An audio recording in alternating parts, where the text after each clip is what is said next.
سبحانک لا علم لنا الا ما علمتنا انک انت العلیم الحکیم رب اشرح لی صدری ویسر لی امری واحلل عقدۃ من لسانی یفقهوا قولی واحلل عقدۃ من لسانی یفقهوا قولی۔ عزیز ساتھیو، معزز حاضرین، کلمہ طیبہ یعنی کلمہ لا الہ الا اللہ، یہ کلمہ جو اس دنیا کے وجود کا سب سے بڑا سبب ہے۔ اللہ تبارک و تعالیٰ نے اس دنیا کو اسی کلمے کی حقیقت کو جاننے اور پہچاننے کے لیے اللہ تعالیٰ نے دنیا کو پیدا فرمایا ہے۔ یہ کلمہ جس سے سچی اور ٹھوس بات کوئی اور نہیں ہو سکتی، یہ کلمہ جس سے مضبوط سہارا دنیا میں کوئی اور نہیں ہو سکتا، یہ کلمہ جس کلمے ہی کے لیے اللہ تبارک و تعالی نے علم جہاد کو بلند کرنے کا حکم دیا ہے، یہی وہ کلمہ ہے جو جن اور انس کی تخلیق کا مقصد ہے۔ یہی وہ کلمہ ہے جس کلمے کی وضاحت اور جس کلمے کی دعوت اور تبلیغ کے لیے اللہ تبارک و تعالی نے تمام انبیاء علیہم الصلوۃ کو اس دنیا میں بھیجا ہے۔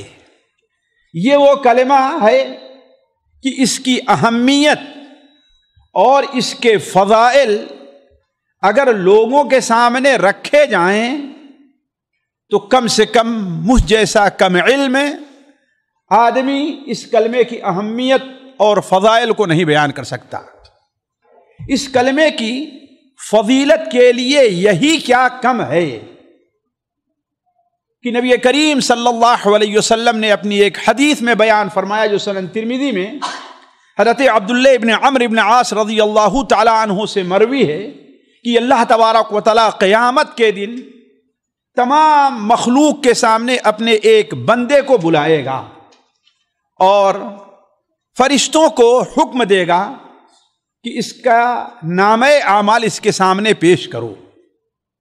جب اس کے نامہ اعمال اس کے سامنے پیش کیے جائیں گے تو اس کے گناہوں کے 999 دفتر ہوں گے یا 99 دفتر ہوں گے، ایک دو دفتر نہیں، اور ایک دفتر اتنا بڑا ہوگا کہ جتنی دور انسان کی نظر جاتی ہے۔ اللہ تبارک و تعالی اس بندے سے فرمائے گا، کیا یہ جو کچھ اس میں لکھا ہوا ہے اس بارے میں ہمارے فرشتوں نے تیرے اوپر ظلم تو نہیں کیا؟ وہ کہے گا اے اللہ تعالیٰ نہیں۔ اس میں کوئی غلط بات تو نہیں لکھی ہے؟ فرمائے عرض کرے گا اے اللہ نہیں۔ کیا تیرے سامنے کوئی عذر تھا؟ وہ کہے گا اے رب نہیں۔ تو اللہ تعالیٰ فرمائے گا کیا تیرے پاس کوئی نیکی بھی ہے؟ وہ کہے گا اے رب نہیں۔ کیوں؟ اس کی جو معمولی کچھ نیکیاں رہی ہوں گی وہ اتنے گناہوں کے سامنے اسے حقیر سمجھے گا، کہا کچھ میرے پاس نہیں ہے۔ لیکن اللہ تعالیٰ فرمائے گا کہ آج کسی کے اوپر ظلم نہیں ہوگا، ہاں تیری ایک نیکی بھی ہے۔ چنانچہ حدیث کے اندر الفاظ ہیں، اسی لیے یہ حدیث علماء کے نزدیک حدیث البطاقہ کے نام سے مشہور ہے۔ حدیث البطاقہ، بطاقہ کے معنی ہوتا ہے چھوٹا سا پرزہ، چھوٹا سا ٹکڑا۔ اللہ تبارک و تعالیٰ ایک پرزہ نکالے گا اور کہے گا کہ یہ لو، یہ گناہ ہیں، گناہوں کے دفاتر ہیں، اور یہ تیری نیکی ہے، جاؤ لے جاؤ، تمہارا وزن ہوگا۔ کہے گا اے اللہ تعالیٰ وزن کی کیا ضرورت ہے؟ حالات میرے سب کے سامنے ظاہر ہے، جو آپ فیصلہ فرمائیں۔ اللہ تعالیٰ فرمائے گا نہیں، جاؤ، آج کسی کے اوپر ظلم نہیں ہوگا۔ وَنَضَعُ الْمَوَازِينَ الْقِسْطَ لِيَوْمِ الْقِيَامَةِ، انصاف کا ترازو اللہ تبارک و تعالیٰ اس دن رکھے گا قصہ مختصر یہ کہ جب وہ پرزہ ترازو کے ایک پلڑے میں رکھا گیا اور وہ 99 دفتر ترازو کے ایک پلے میں جب رکھے جائیں گے تو نبی کریم صلی اللہ علیہ وسلم کی حدیث ہے فتاشت بہن لا الہ الا اللہ، وہ سب لا الہ الا اللہ کے سامنے ہلکے ہو جائیں گے اور وہ پردہ جس پر وہ پلڑا جس میں ایک پردہ رکھا ہے وہ نیچے ہو جائے گا اور اس پردے پر لکھا ہوگا کلمہ لا الہ الا اللہ۔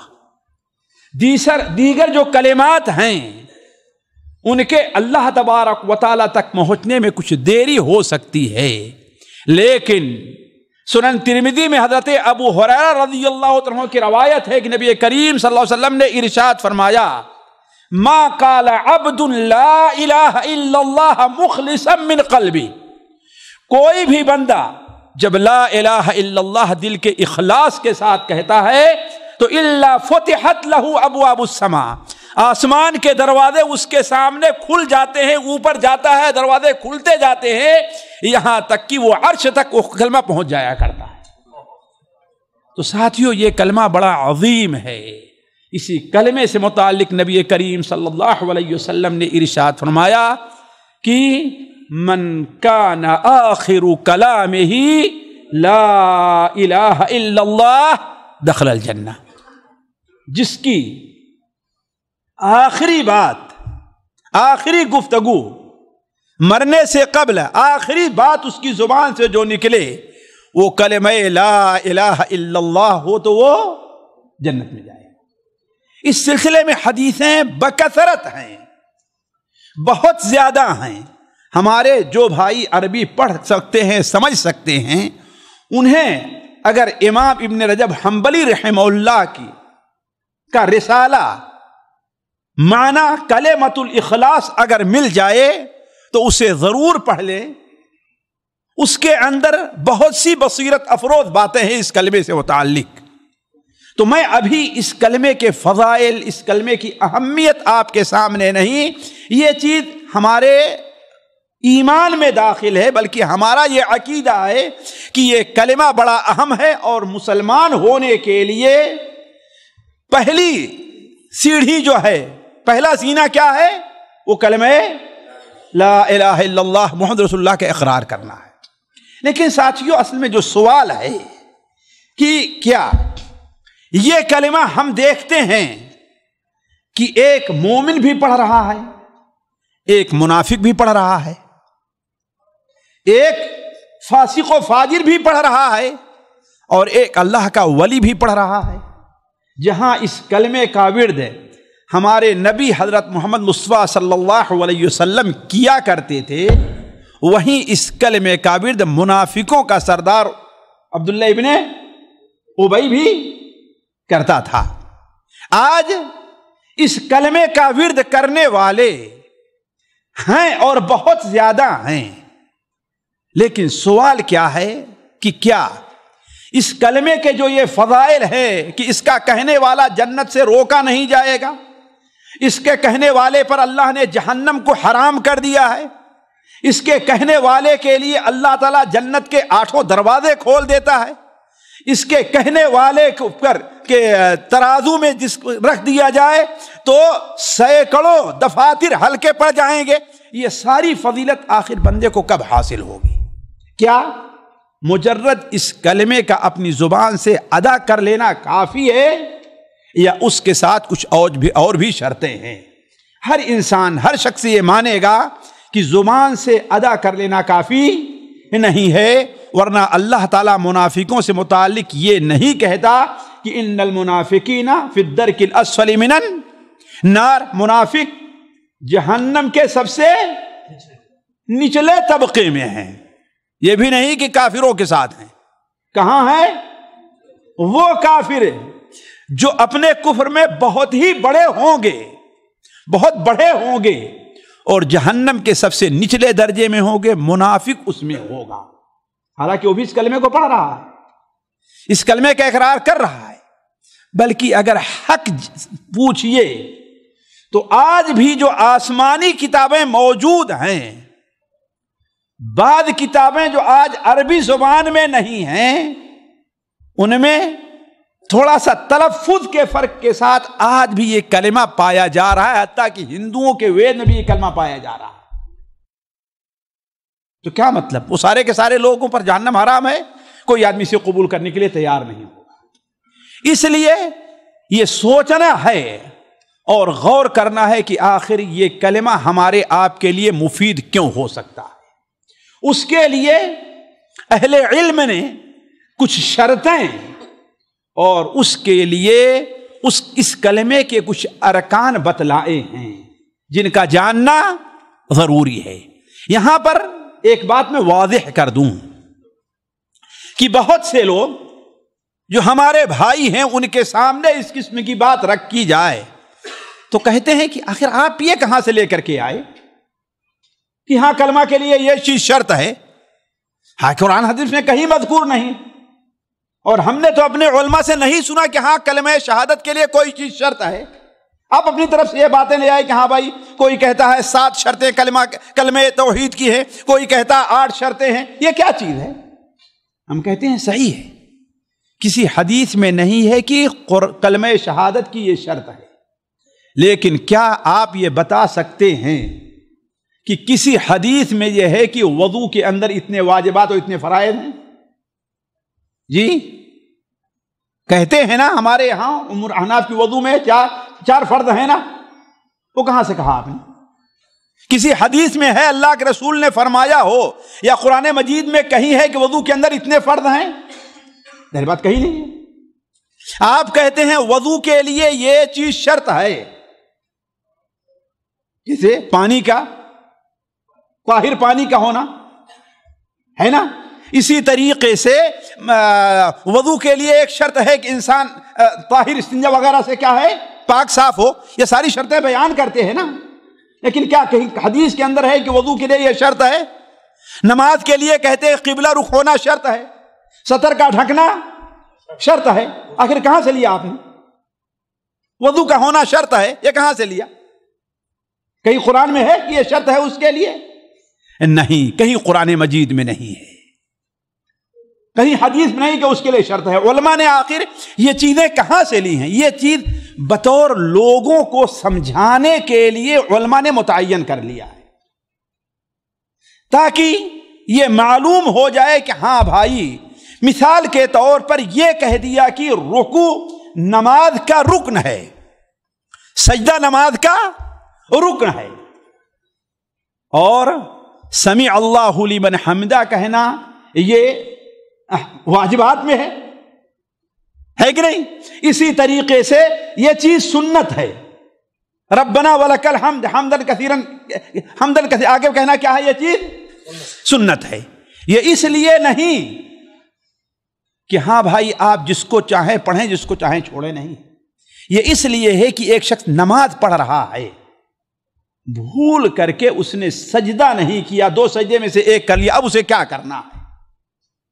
تو اب یہ دیکھا جائے گا کہ ہاں بھائی یہ رکن ہے، واجب ہے، فرض ہے، شرط ہے، کیا ہے، اس کی بنیاد پر یہ حکم لگے گا۔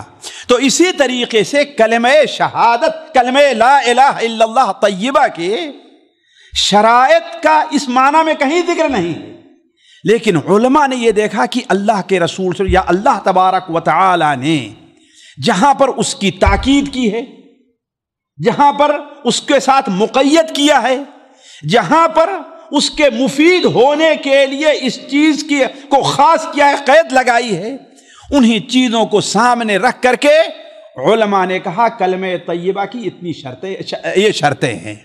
جیسے نماز کے لیے آپ سے کیا بیان فرمایا کہ جس کو حدث لاحق ہو اللہ تعالیٰ اس کی نماز اس وقت تک قبول نہیں کرے یہاں تک کہ وضو کر لے۔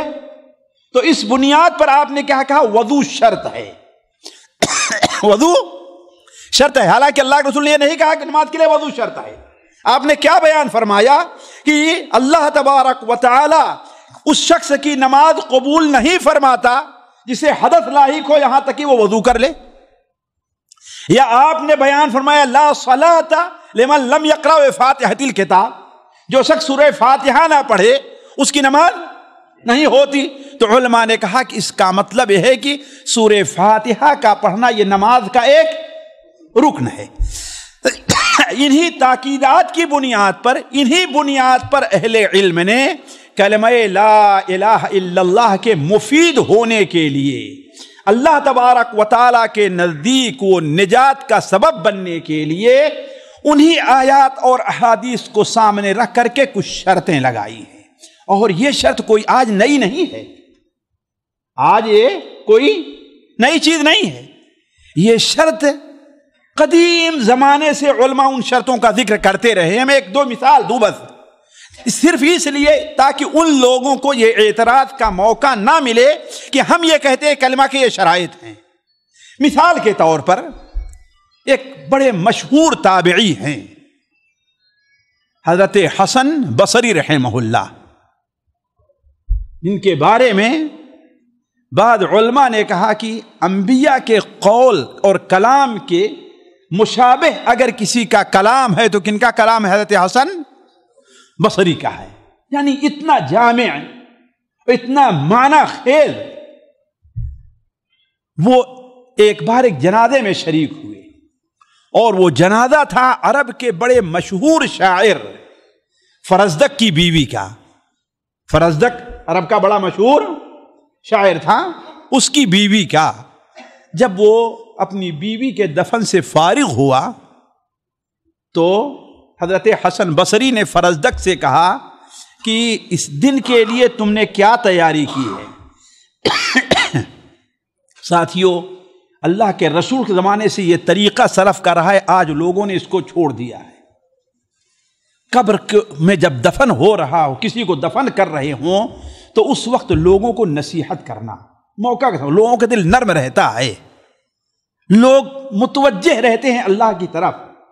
ایسے موقع پر لوگ نصیحت کو بہت قبول کرتے ہیں۔ مجھے اچھی طریقے سے یاد ہے کہ آج سے تقریباً 10 سال پہلے مجمع میں ایک شخص کے والد کی وفات ہوئی، وزٹ پر آئے ہوئے تھے، تو میں گیا اس لیے کہ وہ مصر تھا کہ میں حاضر ہوں اور جنازے کی نماز میں ہی پڑھاؤں۔ میں وہاں پر گیا اور قبر سے فارغ ہونے کے بعد مشکل سے ساتھیوں 3 یا 5 منٹ ہم نے کچھ باتیں کہی۔ ایک شخص ماشاءاللہ جو بڑے پڑھے لکھے تھے اور اللہ نے انہیں مال بھی بہت دیا تھا، بڑے کمپنی کے جو ہے مینیجر تھے، وہ بعد میں آ کر کہنے لگے کہ اللہ کی قسم گھنٹوں کی تقریروں کا میرے اوپر وہ اثر نہیں ہوا جو 5 منٹ کی بات پر ہوا۔ کیوں؟ وہاں پر جاتے ہوئے بہت سے لوگوں کا دل کیا رہتا ہے؟ نرم ہے۔ قبر کو دیکھ کر کے، حالت کو دیکھ کر، خاص طور پر اس کا کوئی عزیز ہو اگر جا رہا ہے تو اس وقت کیا کیفیت ہوتی ہے۔ تو یہ اللہ کے رسول کی بھی سنت رہی ہے۔ ہمیں آپ کو بھی چاہیے کہ عادت نہ بن جائے، لیکن بسا اوقات لوگوں کو ایسے وقت پر متنبہ کیا جائے کہ لوگوں اس دن کے لیے تیاری کرو۔ جیسے آپ صلی اللہ علیہ وسلم نے قبر جو نئے دفن ہوئے تھے، آپ وہاں پر حاضر ہوئے، آپ صلی اللہ علیہ وسلم رونے لگے، اس کے بعد اٹھا تو آپ نے کیا فرمایا؟ یا اخوانی لمثل هذا فاعدوا، اے میرے بھائیو اس دن کے لیے تیاری کر لو۔ یہ آپ صلی اللہ علیہ وسلم بیان فرمایا۔ تو حضرت حسن بصری رحمہ اللہ نے فرزدق سے کہا کہ اس دن کے لیے تم نے کیا تیاری کی ہے؟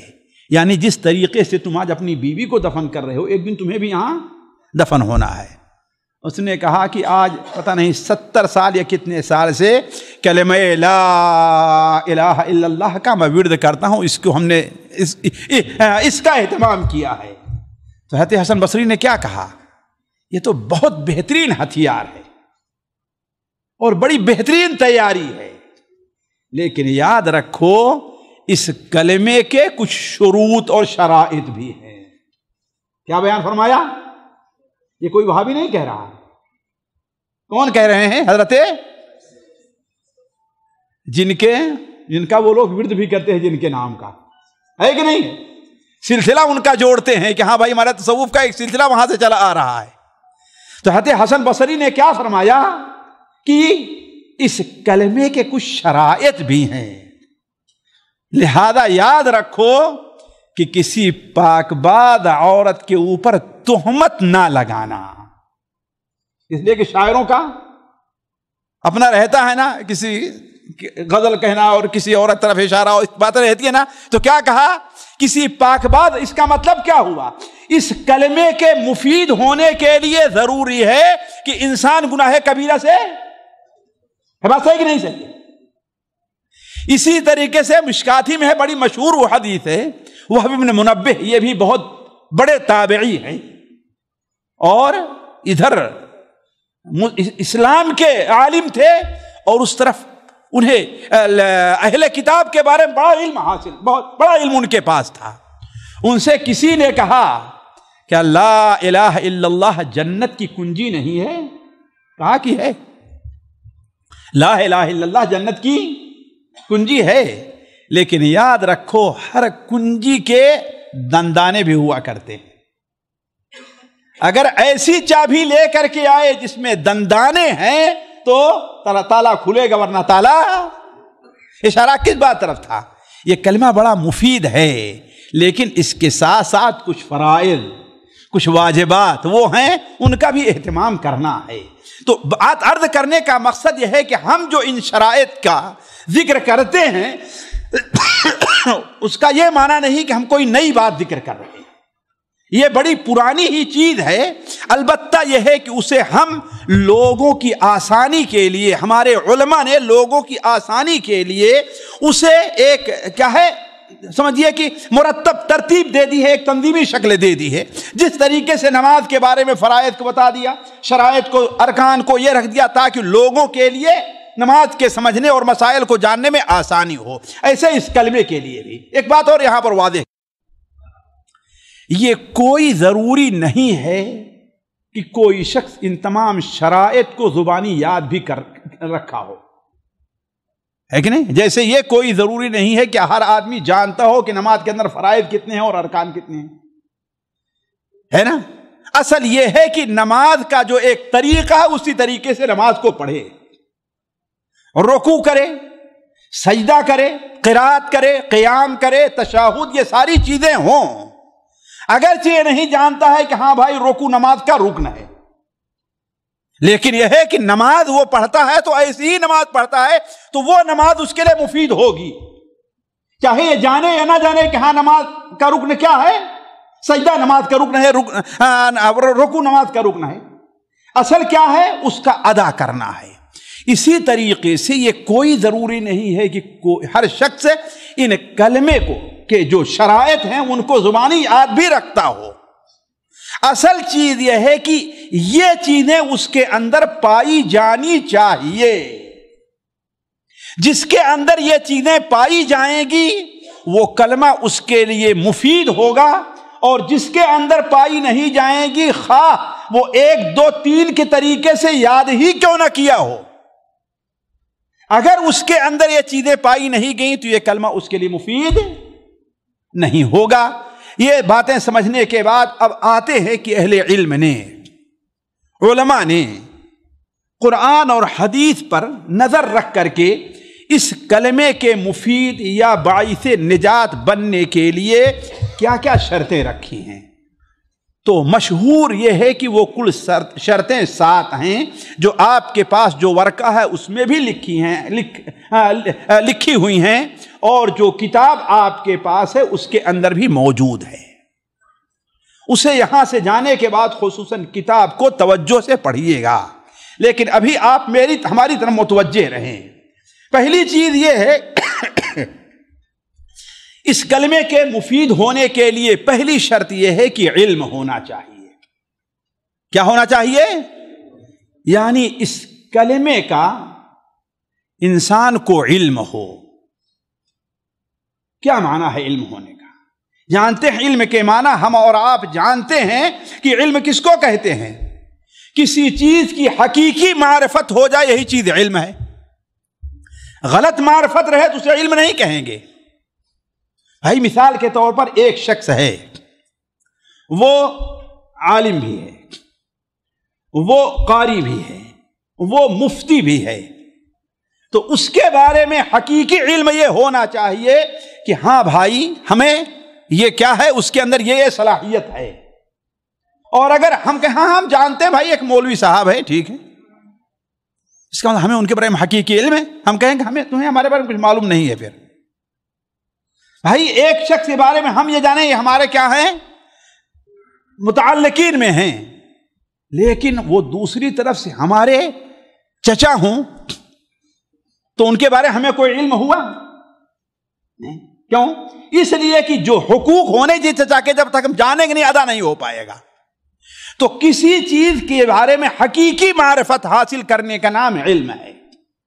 تو کلمہ لا الہ الا اللہ کی حقیقی معرفت انسان کو اگر حاصل ہو جائے تو یہی چیز کیا ہے، علم ہے۔ حقیقی معرفت سے مراد کیا ہے کہ اولاً اس کلمے کا معنی کیا ہے، ایک چیز، اور دوسری چیز اس کلمے کا تقاضا کیا ہے۔ اس کلمے کا معنی کیا ہے اور اس کلمے کا تقاضا کیا ہے، یہ چیز، دو چیزوں کا اگر ہمیں علم ہو جائے تو یہی چیز کیا ہے، کلمہ لا الہ الا اللہ کا علم ہے۔ کلمہ لا الہ الا اللہ کا علم ہے۔ لا الہ الا اللہ، اسی لیے علماء کہتے ہیں اس کلمے کے دو رکن ہیں، لا الہ اور دوسرا رکن کیا ہے، الا اللہ۔ لا الہ کوئی معبود نہیں، یہاں کلمہ برحق یا حقیقی ملاتے ہیں اس لیے کہ کوئی معبود نہیں، یہ بات صحیح نہیں ہوگی۔ کیوں؟ ہم دنیا میں دیکھتے ہیں کہ بہت سے معبود پڑے ہوئے ہیں، بہت لوگوں کی عبادت کی جا رہی ہے، کوئی پتھر کو پوج رہا ہے نا، یہاں تک کہ صورتحال یہ ہے کوئی شرمگاہ کو ہی پوج رہا ہے کہ نہیں؟ وہ بھی تو معبود بنا ہے نا۔ کوئی بندر، کوئی سانپ کو پوج رہا ہے، کوئی بندر کو پوج رہا ہے، کسی کچھ نہیں ملا تو کسی دریا ہی کے پانی ہی کو پوج رہا ہے، کسی کچھ نہیں ملا کسی پتھر کو پوج رہا ہے، تو معبود تو بہت ہیں۔ اسی لیے اہل علم کہتے ہیں کہ کہا جائے کوئی حقیقی معبود نہیں۔ کیوں؟ اس لیے کہ اللہ تعالیٰ فرماتا ہے ذالک بان اللہ هو الحق وان ما يدعون من دونه هو الباطل، یہ اس لیے کہ حقیقی الہ کون ہے؟ اللہ تعالیٰ ہے۔ تو لا الہ کوئی حقیقی معبود نہیں، اور معبود کا ماننا بھی جانا ضروری ہے۔ معبود کا معنی بھی جاننا کہ معبود کس کو کہتے ہیں۔ معبود کس کو کہتے ہیں؟ جس کی عبادت کی جائے، جس کی عبادت کی جائے۔ اور عبادت کس کو کہتے ہیں؟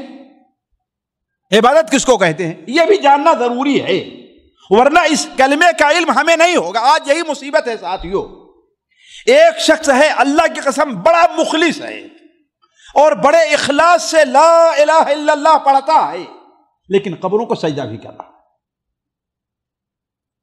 قبروں کو سجدہ بھی کر رہا ہے۔ ایک شخص ہے اگر اسے یہ کہیے کہ تم لا الہ الا اللہ کا انکار کر دو تو اللہ کی قسم اس کی گردن مار دو، لیکن انکار کرنے کے لیے تیار نہیں ہوگا۔ وہ ہے کہ نہیں ہے؟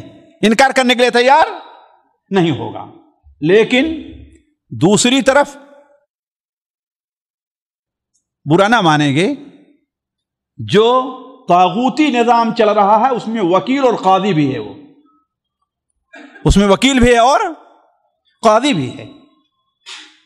تو اصل چیز یہ ہے یہ جاننا کہ علم لا الہ الا اللہ، کوئی معبود نہیں، کوئی حقیقی معبود نہیں، عبادت کا ماننا بھی ضروری ہے الا اللہ، سوا اللہ کے۔ تو یہ چیز جاننی ضروری ہے کہ عبادت کیا ہے، معبود کس کو کہتے ہیں، اور لا الہ الا اللہ پڑھ لینے کا تقاضا کیا ہے۔ ہم نے پڑھ لیا لا الہ الا اللہ، عبادت کے لائق کوئی نہیں ہے، اور ہم اللہ تبارک تعالیٰ کوئی عبادت کرتے ہی نہیں ہیں۔ ہم اپنے دل کی عبادت کر رہے ہیں، ہمارا دل نہیں کہتا نماز پڑھنے کا، ہم نماز نہیں پڑھ رہے ہیں۔ ہمارا دل نہیں کہتا ہے مسجد جانے کا، ہم اپنے گھر ہی میں نماز پڑھ لے رہے ہیں۔ ہمارا دل نہیں کہتا ہے کسی دینی مجلس میں حاضر ہونے کا، اگرچہ ہمیں کوئی علم نہیں ہے اور ہم حاضر نہیں ہو رہے ہیں۔ جس کا مطلب کیا ہے؟ ہم نے کس کو معبود بنا لیا ہے؟ اپنے نفس کو معبود۔ اس لیے یہ ضروری ہے لا الہ الا اللہ، اس کلمے کو معنی کو سمجھنا۔ اور دلیل کیا ہے؟ قرآن مجید میں ایک جگہ نہیں، دو جگہ نہیں، متعدد جگہ اللہ تبارک و تعالی نے اس کلمے کے شرائط کا ذکر کیا ہے۔ چنانچہ اللہ تعالیٰ فرماتا ہے فَعْلَمْ أَنَّهُ لَا إِلَهَ إِلَّا اللَّهِ، جان لو اس بات کو علم ہو جانا چاہیے تم کو کہ اللہ کے علاوہ کوئی عبادت کے لائق نہیں ہے. الا من شہد بالحق وهم یعلمون، مگر ولا تنفع الشفاعۃ عنده، اس کے پاس کسی بھی قسم کی سفارش قبول نہیں کی جائے گی. الا من، ہاں اس کے بارے میں، اس کے بارے میں، کس کے بارے میں؟ من شہد بالحق، جو حق کی گواہی دے. حق سے مراد علماء تفسیر کیا کہتے ہیں؟ کیا ہے یہاں پر؟ لا الہ الا اللہ ہے. تفسیر بغوی وغیرہ میں، تفسیر ابن کثیر دیکھ لیے، حق سے مراد کیا ہے؟ الا من شہد بالحق، یعنی جو لا الہ الا اللہ کی گواہی دے. وہم یعلمون، اور وہ اس گواہی کے معنی کو جان بھی رہے ہیں، اس لا الہ الا اللہ کے معنی کو جان بھی رہے ہیں. اسی لیے وہ حدیث جو صحیح مسلم میں حضرت عثمان بن عفان رضی اللہ تعالی عنہ سے مروی ہے، نبی کریم صلی اللہ علیہ وسلم نے ارشاد فرمایا من مات وہو یعلم، وہو یعلم لا الہ الا اللہ، جس کا انتقال اس حال میں ہو کہ وہ لا الہ الا اللہ کو جانتا ہے، وہ جنت میں جائے گا. اس قسم کی دلیلیں قرآن میں اور حدیث میں ساتھیوں بکثرت موجود ہیں، ایک دو نہیں، بکثرت موجود ہیں. تو پہلی چیز یہ کلمہ ہمارے لیے مفید کب ہوگا ساتھیوں؟ کہ ہم جانیں کہ لا الہ الا اللہ کا معنی کیا ہے اور یہ کیا چیز ہے، اس کی اہمیت کو جانیں. کم سے کم اتنا جاننا تو ضروری ہے کہ اس کلمے کا معنی کیا ہے، اس کا تقاضا کیا، اتنا جاننا ضروری ہے. عبادت کیا ہے؟ اسی لیے بہت سے لوگ آج اس کلمے کے معنی کو نہیں جانتے ہیں، اور اللہ کی قسم شرک کے اندر، بلکہ شرک اکبر میں مبتلا. وہ شرک ہے جو شاید مکہ کے مشرکین بھی نہ کرتے ہوں، آج وہ کر رہے ہیں. مثال کے طور پر مکہ کے مشرکین جب سخت مشکل اور سخت پریشانی میں پڑتے تھے تو تمام معبودوں کو چھوڑ کر کس کو پکارتے تھے؟ اللہ کو. اور آج جتنی بڑی مشکل آتی ہے اتنا ہی مزارات کا چکر لگنا شروع ہو جاتا ہے. تو کہنے کا مطلب یہ ہے کہ سب سے اہم چیز کیا ہے؟ اس کلمے کے معنی کو جاننا ہے. دوسری شرط یہ ہے اس کلمے کے معنی کو دیکھیے، علم سے آگے انسان کے دل میں ایک چیز ہوتی ہے. مثال کے طور پر ایک شخص آ جائے، آپ کو یہ بتلائے کہ ہاں بریدہ اور عنیزہ روڈ پر آج ایک بڑا خطرناک ایکسیڈنٹ ہو گیا ہے. آپ کے نزدیک وہ انسان سچا ہے نا؟ تو آپ کو اس کا علم ہو گیا کہ نہیں علم ہو گیا؟ علم ہو گیا نا. لیکن اگر ادھر سے کوئی دوسرا آدمی آئے اور کہے کہ میں بھی تو ابھی یہاں سے آ رہا ہوں لیکن کوئی وہاں پر ایکسیڈنٹ نہیں ہے، تب کیا ہوا؟ آپ کا وہ علم شک میں بدل گیا نا. پتہ نہیں ہمارے بھائی سے بھول تو نہیں ہوئی ہے، ہمارے بھائی سے غلطی تو نہیں ہوئی ہے، یا یہ شخص تو نہیں جھوٹ بول رہا ہے. تردد ہوگا کہ نہیں تردد ہوگا؟ تو علم ہے لیکن یقین نہیں ہے. علم ہے لیکن، اسی لیے اہل علم کہتے ہیں علم کے ساتھ ساتھ اس کلمے کے معنی اور اس کے مقتضا کے علم کے ساتھ ساتھ دوسری شرط یہ ہے کہ اسے کیا ہونا چاہیے؟ یقین بھی ہونا چاہیے. لاکھ لوگ کہیں، لاکھ لوگ شبہات پیش کریں، لیکن اللہ تبارک و تعالیٰ کی وحدانیت اور اللہ تبارک و تعالیٰ کی عبادت، اور عبادت کا طریقہ سب سے بہتر کیا ہے ساتھیوں؟ اسلام ہے. ان الدین عند اللہ اسلام. اس کے بارے میں انسان کو کوئی شبہ نہیں ہونا چاہیے. لاکھ شبہات پیش کریں. مثال کے طور پر لا الہ الا اللہ، اس کے جاننے میں ایک چیز یہ بھی داخل ہے کہ یہ کلمہ جس دین کا ایک بڑا اہم جز ہے وہ کیا ہے؟ وہ اسلام ہے نا. اسلام کے اندر حلال بھی ہے اور حرام چیز بھی ہے. ایک چیز کو اگر اللہ تعالیٰ نے حرام کیا ہے، آپ جانتے ہیں کہ وہ حرام ہے. مثال تو سود ہے، حرام ہے نا، لیکن بیان کرنے والے آئیں کہ نہیں یہ وہ سود نہیں جسے حرام کہا ہے، دیکھو اس میں تو اتنا فائدہ ہے، یہ فائدہ ہوتا ہے، فلاں نے اتنی ترقی کر لی، اتنے سے شروع کیا، آج اس کا اتنا بینک بیلنس ہو گیا۔ اب آپ کے دل میں شبہ ہو جائے کہ ہاں بھائی سود حرام ہے کہ حرام نہیں ہے، کہیں وہ دوسرا سود تو نہیں جو ہمارے علماء سمجھ نہیں سکے ہیں، جیسے کہ آج کل کہا جاتا ہے بہت سے لوگ مبتلا ہو جاتے ہیں، تو شبہ ہوا کہ نہیں شبہ ہوا؟ یہ کلمہ لا الہ الا اللہ کے لاکھ کہیں کہ ہاں بھائی اس میں فائدہ ہے، ہم یہ کہیں گے اگرچہ اس میں فائدہ ہے لیکن وہ شریعت میں کیا ہے، وہ ناجائز اور حرام ہے۔ جیسے صحابہ اکرام کی یہی خوبی تھی، ذرا غور کریں، اس یقین کو دیکھیں۔ صحیح مسلم میں حضرت رفاعہ کی روایت ہے کہ اللہ کے رسول صلی اللہ علیہ وسلم جب تشریف لے آئے مدینہ منورہ تو ہم لوگ اپنے کھیت کو بٹائی پر، ایک طریقہ خاص طریقہ تھا اس میں بٹائی پر دینے کا، آپ نے آ کر کے ہمیں منع کر دیا کہ یا تو خود کھیتی کرو ورنہ اس طریقے سے بٹائی پر نہ دو۔ وہ صحابی کیا کہتے ہیں؟ اللہ کے رسول صلی اللہ علیہ وسلم نے ہمیں ایک ایسے کام سے منع فرمایا جس میں ہمارا فائدہ تھا، یہ یقین دیکھیے، جس میں ہمارا، لیکن اللہ اور اس کے رسول کی اطاعت میں زیادہ فائدہ ہے۔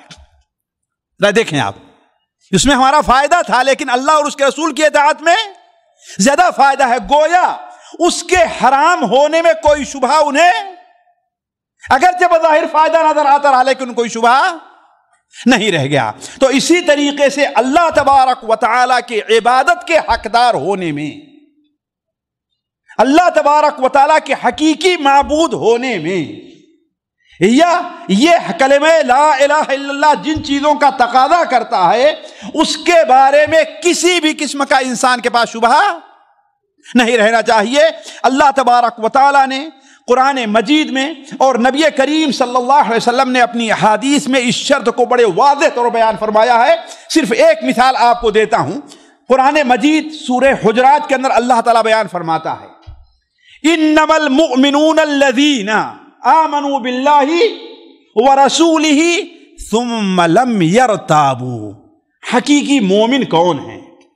جو اللہ اور اس کے رسول پر ایمان لے آئے، یعنی لا الہ الا اللہ اور محمد رسول اللہ کا یہی معنی ہے نا، اللہ اور رسول پر ایمان لانے کا کیا ذریعہ ہے؟ یہی ہے نا، لا الہ الا اللہ محمد۔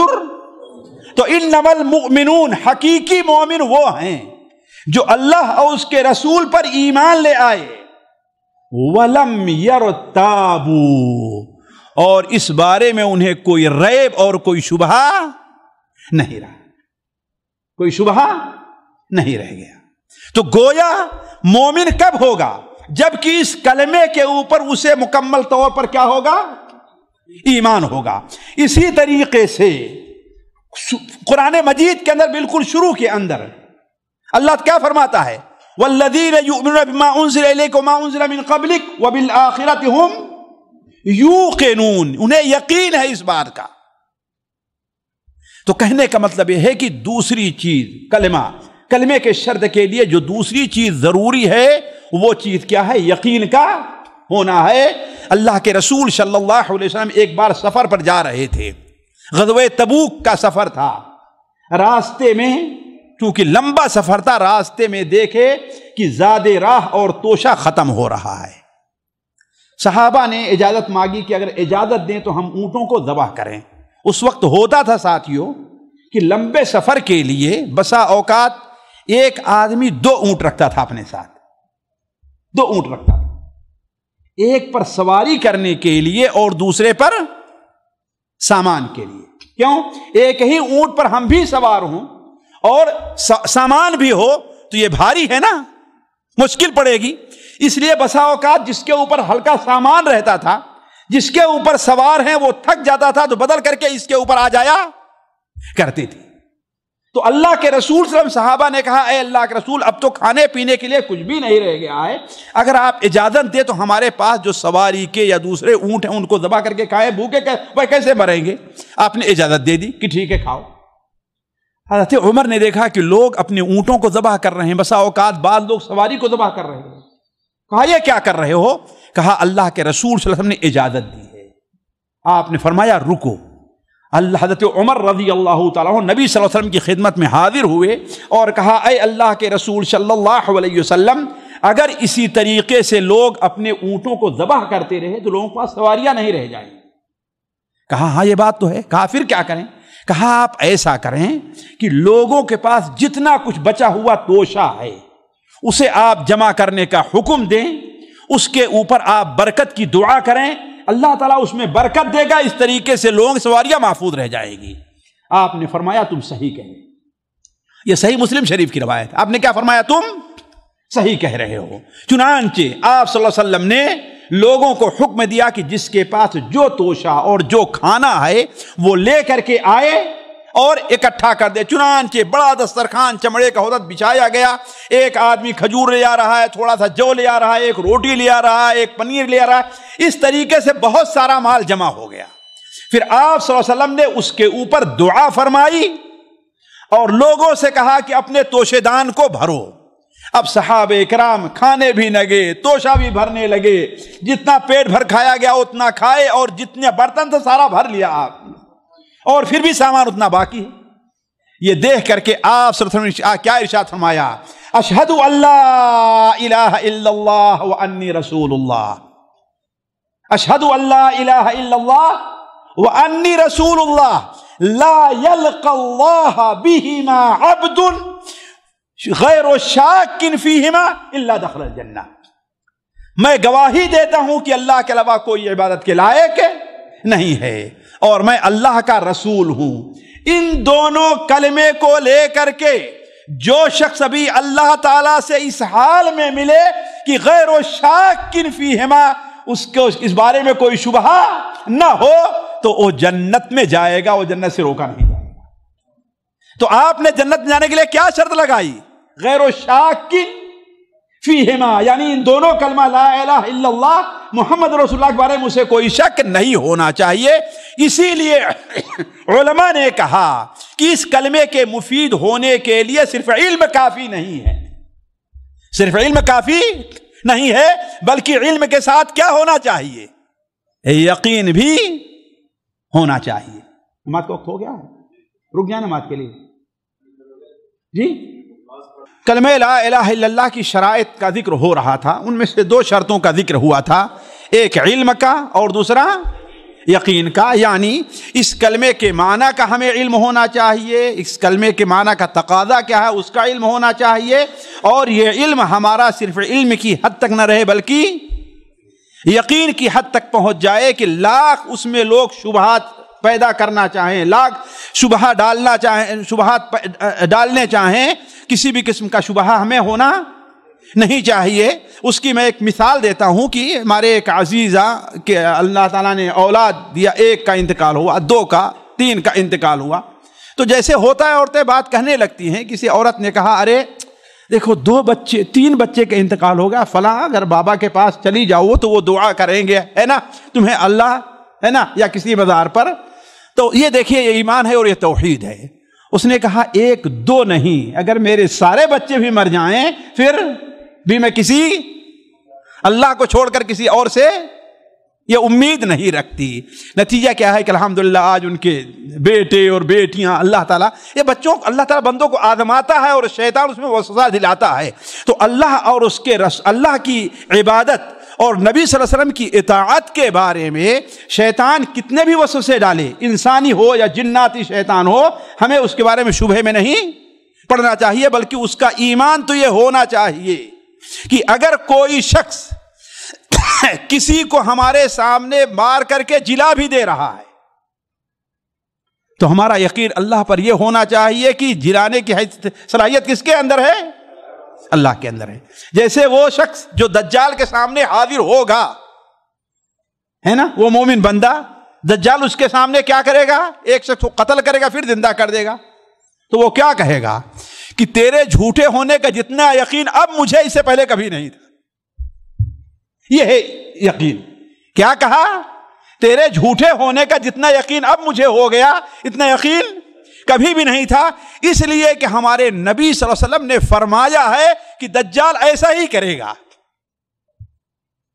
تو کہنے کا مطلب یہ ہے کہ لا الہ الا اللہ خصوصاً اور لا الہ محمد رسول اللہ، ان کا تقاضا یہ ہے کہ ہمیں جو باتیں بھی ہیں اللہ کی توحید کے اوپر، عبادت کے حقدار ہونے پر اور اللہ اور اس کے رسول کی اطاعت کے اوپر ہمیں کوئی شبہ نہیں ہونا چاہیے۔ دیکھیے یہ دو چیزیں ہو گئی، تیسری چیز اور بہت اہم ہے، اور بہت اہم ہے۔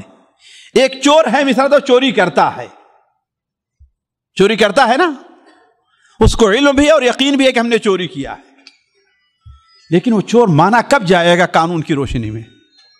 جی جب پکڑا جائے اور قبول کر لے، اگر کسی نے دیکھا نہیں ہے تو، ہے نا، جب قبول کر لے تو، بغیر قبول کیے ہوئے اس کے اوپر حد لگے گی؟ جی دیکھیے معاملہ اللہ تعالیٰ کا، اللہ کے ہر آدمی قبول کر لے گا، ہے کہ نہیں ہے؟ لیکن اس لیے اللہ تعالیٰ اتنی اہمیت ہے اس قبول کرنے کی کہ اللہ تعالیٰ قیامت کے دن جب تک بندہ قبول نہیں کرے گا اسے عذاب نہیں دے گا۔ اگر زبان سے قبول نہیں کرے گا تو اللہ کیا کرے گا؟ یوم نختم علی افواہہم وتکلمنا ایدیہم وتشہدہم، ہم ان کی زبان پر تالے لگائیں گے اور ہم سے ان کے ہاتھ اور پاؤں اور جسم گواہی دیں گے کہ ہاں اس نے غلط کام کیا ہے۔ تو تیسری شرط کیا ہے؟ یقین کے ساتھ ساتھ کیا ہے ساتھیو؟ قبول ہونا چاہیے۔ کیا؟ قبول کرنا۔ قبول کے معنی کیا ہوتا ہے؟ قبول کے معنی ہے برضا و رغبت، برضا و رغبت، کسی چیز کا مان لینا، اقرار کر لینا زبان سے۔ برضا، اگر برضا و رغبت نہیں پائی گئی تو وہ چیز مقبول نہیں ہوگی۔ پولیس ایک چور کو پکڑے اور مارے اسے اور ڈر سے کیا کرے؟ وہ قبول کر لے۔ عدالت کے سامنے حاضر ہوتا ہے تو کہتا ہے مجھے مجبور کیا گیا ہے،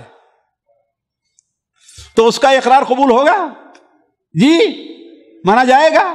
نہیں۔ اس لیے قبول کیا ہے؟ قبول کے لیے ہے بطیب خاطر کسی چیز کا اقرار کر لینا، مان لینا، یہی چیز قبول ہے۔ تو ہم اللہ تبارک و تعالیٰ کی کلمہ لا الہ الا اللہ کا ہمیں علم بھی ہے، ہمیں یقین بھی ہے، لیکن ابھی ہم مسلمان نہیں ہوئے ہیں۔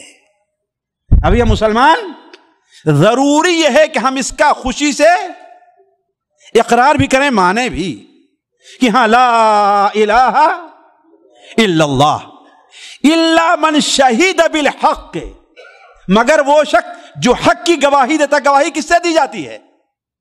جی اس لیے بعض علماء نے کہا الا من قال، جو لا الہ الا اللہ کہے۔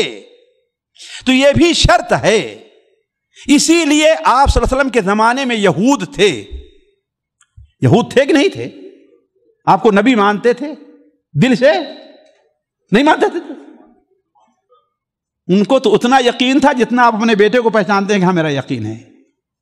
یعرفونہ کما یعرفون، قرآن مجید میں ہے، یعنی آپ کو نبی برحق، آخری نبی، آپ کو ایسے جانتے ہیں جیسے وہ اپنے بچوں کو پہچانتے ہیں، لیکن مسلمان ہوئے کیوں؟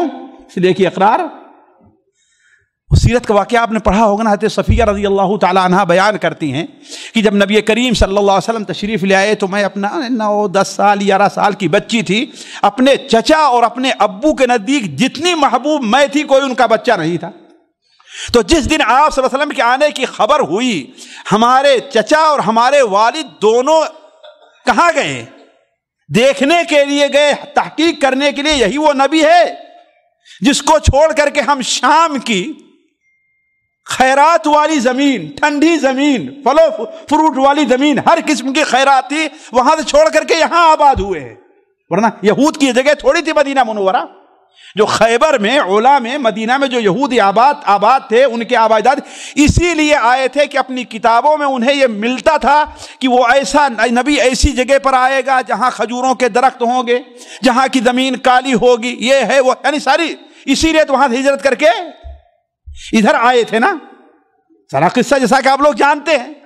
تو کہا صبح کو گئے ہیں ہمارے والد اور ہمارے چچا، اور شام کو واپس آئے ہیں جب سورج ڈوب گیا تھا۔ تو اور کہا دونوں کے آنے کی کیفیت یہ تھی کہ ایسا لگتا تھا ان کے ہاں کوئی میت ہو گئی ہے، سیدھے چلا نہیں جا رہا تھا، اتنا ان کو افسوس تھا۔ کہا میں چہک کر کے دوڑ کر کے جاتی ہوں اپنے چچا کے پاس، اپنے ابو کے پاس، لیکن میں ان کے نزدیک اتنی محبوب تھی اس کے باوجود بھی کوئی توجہ نہیں دیتے۔ اور کہا آئے کمرے میں، ایک کنارے ہمارے چچا بیٹھ گئے، کنارے ابو جان بیٹھ گئے، دونوں خاموش ہیں، اور کہا میں وہاں پر بیٹھی ہوں دیکھ رہی ہوں، عجیب تعجب ہو رہا مجھ کو۔ پھر ہمارے چچا نے یا ابو نے ایک دوسرے سے کہا یہ وہی ہیں؟ کہا ہاں ہیں تو وہی نبی ہیں تو جن کا ذکر ہمارے کتابوں میں، ہماری کتابوں میں ہے۔ کہا کوئی شبہ تو نہیں ہے؟ کہا نہیں کوئی شبہ نہیں ہے۔ کہا پھر کیا ارادہ ہے؟ کیا ارادہ ہے؟ ایمان لانا ہے؟ کہا کہ اس کی نفرت تو میرے دل میں جم گئی ہے، بیٹھ گئی ہے، اس کے اوپر ایمان لانے والا تو میں نہیں ہوں۔ یقین تھا کہ نہیں تھا ان کو؟ علم بھی تھا نا، لیکن مسلمان ہوئے کیوں؟ اس لیے کہ قبول نہیں کیا زبان سے۔ اسی لیے علماء کہتے ہیں یہ کلمہ مفید کب ہوگا؟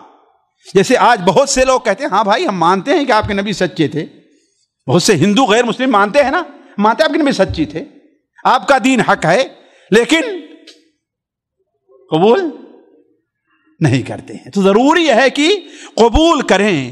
اسی لیے اللہ تبارک و تعالی نے جگہ جگہ اس کی اہمیت اقرار کی بیان کی ہے۔ آمن الرسول بما انزل الیہ من ربہ والمؤمنون کل آمن باللہ وملائکتہ وکتبہ ورسلہ لا نفرق بین، یعنی کہتے ہیں لا نفرق بین احد من رسلہ۔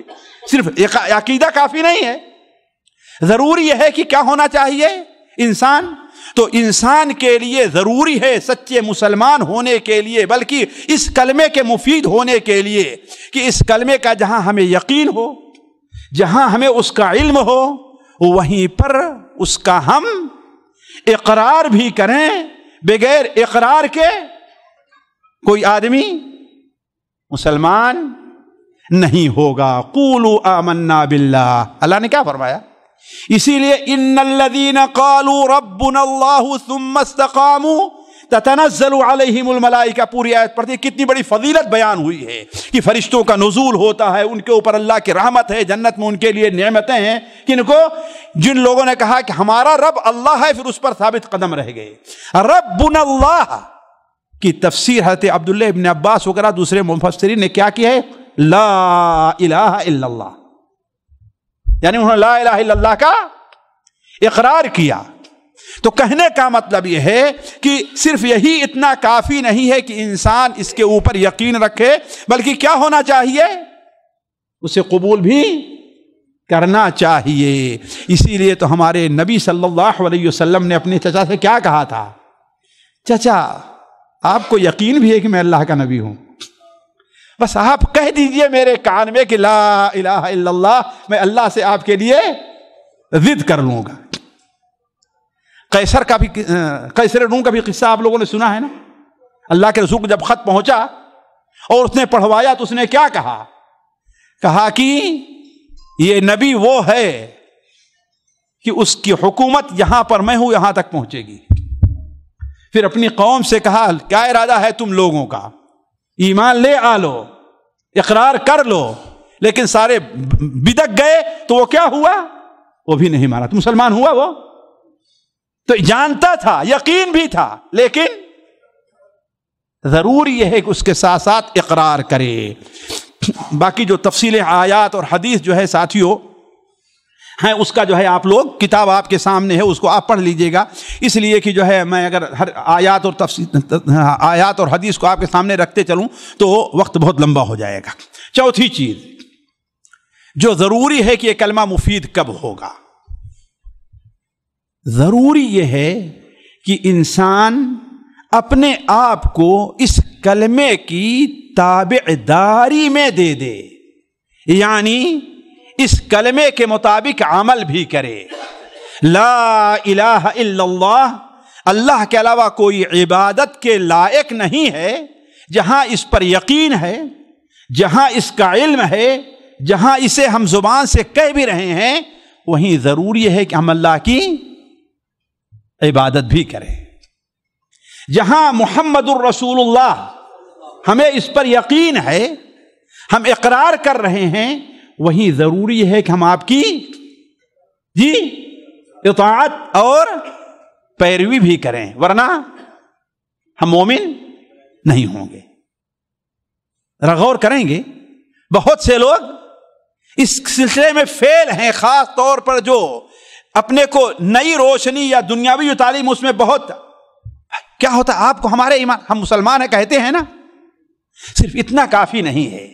حتیٰ کی ساتھیوں، حتیٰ کی ایک شخص میرے پاس آتا ہے، یہ 1980-81 کی بات ہے، اس سے دین کے بارے میں گفتگو ہوتی رہی، باتیں چلتی رہی، آخر میں وہ کہتا ہے کہ میں یہ مانتا ہوں کہ دین اسلام سب سے اچھا دین ہے اور محمد صلی اللہ علیہ وسلم اللہ کے رسول ہیں۔ کیا مسلمان ہو گیا؟ نہ، اپنے عمل کو اس کلمے کے تابع نہیں کیا، اپنے عمل کو اس کلمے کے تابع۔ حضرت ابو طالب یہ اپنے شعر میں کہا کرتے تھے کہ وَأَعْلَمُ أَنَّ دِينَ مُحَمَّدٍ مِّن خَيْرِ الْبَرِيَّةِ دِينًا، اللہم صلی علی محمد، میں یہ جانتا ہوں کہ محمد صلی اللہ علیہ وسلم دین دنیا کے تمام دینوں میں سب سے بہتر دین ہے، لیکن نجات ملی کیوں؟ اس لیے کہ اپنے آپ کو اللہ کے رسول صلی اللہ علیہ وسلم کی تابعداری میں نہیں دیا۔ تو کہنے کا مطلب یہ ہے کہ ضروری یہ ہے کہ آدمی کیا کرے، جہاں پر اس کلمے کو قبول کرنا ہے وہیں پر تابع داری۔ ذرا غور کریں گے، حدیث میں انقیاد کا لفظ ہے، قود کا۔ تابع داری کا معنی کیا ہوتا ہے کہ انسان اپنے کو کچھ نہ سمجھے، ایک عاجزی کے طور پر، فروتنی کے طور پر انسان کسی کے پیچھے چلا جائے۔ جس طریقے سے ایک اونٹ ہوتا ہے نا، اس کی نکیل آپ ایک بچے کو پکڑا دیے، اس کے ساتھ کیا ہوگا، وہ بن کر کے چلا جائے گا۔ ایک مسلمان کی مثال یہی ہونی چاہیے کہ اللہ اور اس کے رسول کا جو حکم بھی آ جائے ہمیں اس کی اتباع کرنی ہے۔ ہمیں یہ نہیں ہے کہ یہ ہماری شان کے، نہ، ضرور یہ ہے۔ صحیح مسلم میں وہ حدیث ہے کہ اللہ کے رسول صلی اللہ علیہ وسلم کے پاس ایک شخص تھا، وہ بائیں ہاتھ سے کھا رہا تھا، دائیں ہاتھ سے کھا نہیں رہا تھا۔ ذرا غور کریں گے، بہت سے لوگ اس میں فیل ہوتے ہیں لا الہ کہنے کے باوجود بھی۔ وہ بائیں ہاتھ سے کھا رہا تھا، آپ نے کیا کہا؟ دائیں ہاتھ سے کھاؤ۔ اس نے کیا کہا؟ یہ تو مجھ سے نہیں ہوگا۔ ذرا دیکھیں، اللہ کے بندے، جو بایاں ہاتھ تیرے منہ تک جا رہا ہے دائیں ہاتھ نہیں جائے گا۔ لیکن یہ ہوتا ہے بعض لوگوں کو نصیحت اچھی نہیں لگتی ہے، وہ کیا کرتے ہیں، ضد پر آ جایا کرتے ہیں، بحث کرنے، حجت کرنے لگتے ہیں۔ یہ لا الہ الا اللہ کے شرائط میں کمی کی بہت بڑی دلیل ہے۔ بہت سے لوگوں کے بارے میں، عورت کے پردے کے بارے میں آپ کہیے، داڑھی کے بارے میں دیکھیں، کیا داڑھی میں اسلام ہے؟ کہتے ہیں نا، ہم مانتے ہیں کہ داڑھی میں اسلام نہیں، داڑھی تو سکھ بھی رکھتا ہے۔ داڑھی تو دنیا کا جو سب سے بڑا کمیونسٹ ہے، کاسٹرو رہا، اس نے بھی داڑھی رکھی ہوئی تھی۔ داڑھی میں اسلام نہیں ہے، لیکن اسلام میں داڑھی ہے۔ تو آپ کو اس لیے داڑھی نہیں رکھ رہا ہے کہ ہاں بھائی یہ اس میں ہمارا اسلام ہے، نہیں، آپ اس لیے داڑھی رکھیے کہ اسلام ہمیں داڑھی رکھنے کا حکم دے رہا ہے۔ بہت سے لوگ بات کہنا شروع کریں گے، ارے تقوی کیا ہے، یہاں پر ہے، داڑھی میں تقوی نہیں ہے۔ ہم مانتے ہیں کہ داڑھی میں تقوی نہیں ہے، لیکن تقوی میں داڑھی ہے۔ داڑھی میں تقوی نہیں ہے، لیکن تقوی میں کیوں؟ تقوی کا معنی کیا ہے کہ اللہ تبارک و تعالیٰ کے عذاب سے انسان بچنے کے لیے نیکی کا کام کرے اور گناہوں سے بچتا رہے، یہی تو ہے تقوی نا۔ تو داڑھی میں تقوی نہیں ہے۔ اسی لیے تو آپ نے کیا بیان فرمایا کہ انسان کے جسم کے اندر ایک عضو ہے، اگر وہ درست ہو گیا تو سارا کا سارا جسم ہے۔ تو اس کا مطلب یہ ہے کہ اگر جسم درست نہیں ہے تو اس کا مطلب اس کی درستگی میں کیا ہے، کچھ کمی ہے، آپ کچھ کمی ہے، اسے پورا کرنے کی ضرورت ہے۔ تو کہنے کا مطلب یہ ہے کہ چوتھی شرط کیا ہے، انقیاد ہے۔ صرف زبان سے کہہ لینا کافی نہیں ہے، مکمل طور پر اللہ تبارک و تعالی اور اللہ کے رسول کی تابعداری میں اپنے آپ کو دینا ہے۔ چنانچہ اللہ تعالیٰ ارشاد فرماتا ہے، ذرا ایک آیت پر غور کریں،